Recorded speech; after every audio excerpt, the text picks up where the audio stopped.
Всем привет! Давайте сегодня приготовим средство от сухого кашля. Для приготовления нам понадобится редька.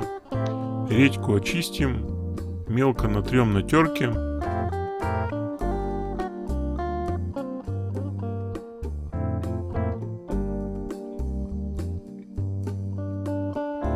Далее выложим редьку в марлю.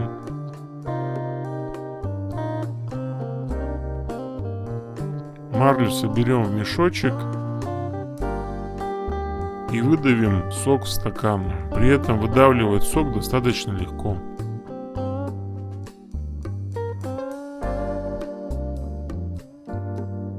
В небольшую чашу добавим 3 столовые ложки меда и добавим сок редьки.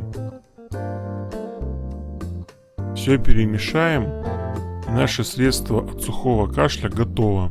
Такое средство нужно принимать 3-4 раза в день по 1 столовой ложке. Средство достаточно хорошо помогает при сухом кашле. На этом у меня сегодня все. Кому понравился рецепт, ставьте лайк, подписывайтесь на канал Рецепты на выбор, делитесь с друзьями в социальных сетях. Всем до новых встреч!